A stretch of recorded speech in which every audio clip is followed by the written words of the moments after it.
అధ్యక్ష ఇది అధ్యక్ష వాళ్ళు ఇచ్చిన 6 గ్యారంటీలు ఇవి. ఇక్కడ కూర్చున్న ముఖ్యమంత్రి గారు సంతకం పెట్టిండ్రు, ఉప ముఖ్యమంత్రి గారు కూడా సంతకం పెట్టిండ్రు. 6లో 2 అమలైపోయినాయి అన్నారు. అధ్యక్ష ఏంది అధ్యక్ష మహాలక్ష్మిలో ఏం చెప్పిండ్రు? ప్రతి నెల మహిళలకు 2500 రూపాయలు, 500 రూపాయలకే సిలిండరు, ఉచిత బస్సు ప్రయాణం. అదేవిధంగా చేయూత అని ఇంకోటి ఉంది అధ్యక్ష, 4000 రూపాయలు నెలవారీ పెన్షన్. అదేవిధంగా 10 లక్షల రాజీవ్ ఆరోగ్యశ్రీ. బయటనేమో పోస్టర్లు వేసుకున్నారు. 2 రోజుల్లోనే 2 గ్యారంటీలు చేసినాం. అధ్యక్ష ఏం చేసిండ్రు అధ్యక్ష? మహాలక్ష్మిలో ఉచిత బస్సు ప్రయాణం అనేది అంటే 3వ వంతు. ఆ 3వ వంతు కూడా మొత్తం చేయలే. సూపర్ లగ్జరీ కూడా ఫ్రీ అని పెట్టిండ్రు ఇచ్చినప్పుడు గ్యారంటీ కార్డుల మీద. ఇచ్చింది మాత్రం ఈరోజు పల్లె వెలుగు, సిటీ బస్సులు, ఆర్డినరీ బస్సులు, ఎక్స్ప్రెస్ బస్సులు తప్ప లగ్జరీ లేదు, గరుడ లేదు. అధ్యక్ష ఇంకోటి మరి నేను అడుగుతా ఉన్నా, రాష్ట్రంలోని మహిళలందరి తరపున ఎవరైతే మీకు ఓటేసినారో వారందరి తరపున, ఓటు వేయని వారి తరపున కూడా అధ్యక్ష ఈ 2500 రూపాయలు మహిళలకు ఇచ్చే కార్యక్రమం, రాష్ట్రంలోని మహాలక్ష్మి కార్యక్రమం 1.5 కోటి ఆడబిడ్డలు ఎదురు చూస్తా ఉన్నారు. 1.5 కోటి మంది ఆడబిడ్డలు ఎదురు చూస్తా ఉన్నారు. మా ఖాతాల్లో 2500 రూపాయలు ఎప్పటి నుంచి పడతాయి? 100 రోజుల్లో పూర్తి చేస్తామన్నారు. మార్చి 17 మీకు కౌంట్ డౌన్ స్టార్ట్ అయింది. డిసెంబర్ 7 స్టార్ట్ అయింది. మార్చి 17కు 100 రోజులు నిండుతుంది. ఆ 100 రోజుల లోపల 1.5 కోటి మంది మహిళల ఖాతాల్లో 2500 వేస్తారా అయ్యారా? 90 లక్షల తెల్ల కార్డులు ఉన్నాయి.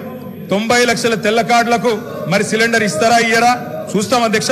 ఇస్తే స్వాగతిస్తాం, తప్పకుండా ఇస్తే మీ వెల్కమ్ ఇట్ ఇవ్వాలనే కోరుతున్నాం, తప్పకుండా ఇవ్వాలని కోరుతున్నాం. సార్ చేయూత కింద చెప్పారు అధ్యక్ష, 4000 రూపాయలు ఇస్తామన్నారు నెలకు. డిసెంబర్ 9 నుంచే స్టార్ట్ చేస్తా అని రేవంత్ రెడ్డి గారు స్వయంగా చెప్పినారు.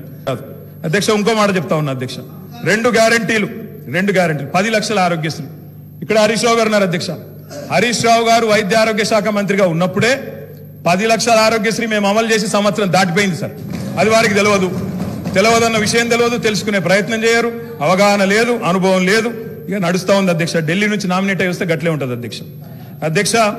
2 గ్యారంటీలు అమలు చేసినాం అనేది అచ్చు తప్పు. 2 గ్యారంటీల్లో మీరు అమలు చేసింది పావలా వంతు కూడా కాదు.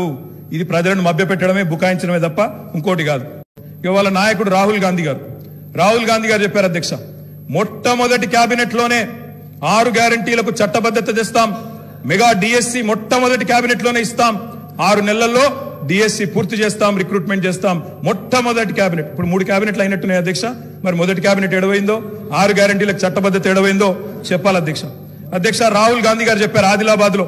ఏం చెప్పారు అధ్యక్ష? 24 గంటల్లోనే, ఇది నేను చెప్తలేను అధ్యక్ష, హిందుస్థాన్ టైమ్స్ రాసింది. 24 గంటల్లోనే 2 లక్షల రూపాయల రుణమాఫీ చేస్తాం రైతులకు. ఇది రాహుల్ గాంధీ గారు చెప్పిన మాట. నిలబెట్టాలని చెప్పి నేను కోరుతా ఉన్నా. 24 గంటలు కాకపోయినా 24 రోజుల్లోనైనా నిలబెట్టండి అని చెప్పి నేను కోరుతా ఉన్నా అధ్యక్ష. వారు చెప్పినారు కౌలు రైతులకు బీమా రుణాలు, కౌలు రైతులకు బీమా. కౌలు రైతులు ఎదురు చూస్తున్నారు రాష్ట్రంలో, మరి రుణాలు ఇవ్వమని కోరుతా ఉన్నారు అధ్యక్ష. ఇది రేవంత్ రెడ్డి గారు చెప్పారు. కేసీఆర్ ఉంటే 5000 వస్తాయి, కేసీఆర్ ఓడిపోతే 15000 వస్తాయని చెప్పి డిసెంబర్ 9 నాడు స్వయంగా రేవంత్ రెడ్డి గారు చెప్పారు. ముఖ్యమంత్రి పదవిలో కూర్చున్నారు. మరి వారు డిసెంబర్ 9 దాటిపోయినట్టుంది. ఈ రోజు డిసెంబర్ 16 అనుకుంటా. 15000 ఎడబోయినాయని చెప్పి రైతులు అడుగుతా ఉన్నారు. రేవంత్ రెడ్డి గారు మీరు సమాధానం చెప్పేటప్పుడు చెప్పాలని కోరుతా ఉన్నాం అధ్యక్ష. వారు చెప్పారు బీసీలకు 1,00,000 కోట్లు, బీసీలకు సబ్ ప్లాన్ తెస్తాం, బీసీలకు ఎంబీసీ మంత్రిత్వ శాఖ తెస్తాం, బీసీలకు మేము బ్రహ్మాండంగా 1,00,000 కోట్లు కేటాయిస్తాం, సబ్ ప్లాన్ తెస్తామన్నారు. నిలబెట్టుకోండి, వెల్కమ్ చెప్తాం, తప్పకుండా స్వాగతిస్తాం. మోస్ట్ బ్యాక్వర్డ్ క్లాసెస్ కి స్పెషల్ మినిస్ట్రీ పెడతామన్నారు అధ్యక్ష. బీసీ డిక్లరేషన్ లో మోస్ట్ బ్యాక్వర్డ్ క్లాసెస్ కి స్పెషల్ మినిస్ట్రీ అన్నారు. ఇప్పటిదాకా కదలికున్నట్టు లేదు. వారికి నేను గుర్తు చేస్తా ఉన్నా. రాష్ట్రంలోని బలహీన వర్గాలు చూస్తా ఉన్నారు. సమాధానం చెప్పేటప్పుడు చెప్పాలని చెప్పి నేను కోరుతా ఉన్నా. మైనారిటీలకు sub plan, minority sub plan అన్నారు. బడ్జెట్ సెషన్ లోనన్నా తెండి, తప్పకుండా మైనారిటీలకు బీసీలకు సబ్ ప్లాన్ తేవాలా. తేకపోతే తప్పకుండా ప్రధాన ప్రతిపక్షంగా మైనారిటీల తరపున, బీసీల తరపున గొంతు విప్పుతామని చెప్పి కూడా నేను తెలియజేస్తా ఉన్నా అధ్యక్ష. ఆటో డ్రైవర్లకు నెలకు 1200 ఇస్తాం, బోర్డు పెడతామని చెప్పి రాహుల్ గాంధీ గారు చెప్పారు. తప్పకుండా నిలబెట్టాలా. 7 లక్షల మంది ఆటో డ్రైవర్లకు ఇస్తామన్నారు. నిలబెట్టుకోవాలని చెప్పి నేను కోరుతా ఉన్నా. రాష్ట్రంలోని తమ్ముళ్ళు ఎదురు చూస్తా ఉన్నారు. మొదటి కేబినెట్ లో మెగా డిఎస్సి అన్నారు, అతి లేదు గతి లేదు. అదేవిధంగా జాబ్ క్యాలెండర్ అన్నారు, టీఎస్పీఎస్సీ ప్రక్షాళన అన్నారు. మరి దాని మీద కూడా తప్పకుండా చెప్పాలా అధ్యక్ష. ఇంకా చెప్పారు అధ్యక్ష, మొదటి ఏడాదిలో 2 లక్షల ఉద్యోగాలు భర్తీ చేస్తామన్నారు. ఆ ఉద్యోగాల వివరాలు ప్రకటించాలని చెప్పి నేను డిమాండ్ చేస్తా ఉన్నా. తప్పకుండా చేయాలని చెప్పి కోరుతా ఉన్నా. ఇక మా సోదరుడు వివేక్ గారు కూడా మాట్లాడినారు అధ్యక్ష. మా వివేక్ అన్న కూడా చెప్పిండు 40,000 ఉద్యోగాలు ఇస్తా చెన్నూరులో అని చెప్పిండు అధ్యక్ష. చెన్నూరు ప్రజలు ఆశగా మా వివేక్ అన్న గురించి చూస్తున్నారు. తప్పకుండా 40,000 ఉద్యోగాలు ఇవ్వాలని చెప్పి కూడా నేను కోరుతా ఉన్నా అధ్యక్ష. ఇంకా చాలా చెప్పారు అధ్యక్ష. ఇట్లా హామీలు 1-2 కాదు అధ్యక్ష, చాలా చెప్పారు. Me welcome it. మీరు నిలబెట్టుకోండి, తప్పకుండా నిలబెట్టుకోండి, తప్పకుండా బ్రహ్మాండంగా పనిచేయండి. మేము చేసిన దానికంటే ఎక్కువ పని చేయండి, మేము చేసిన దానికంటే ఎక్కువ పేరు సంపాదించుకోండి.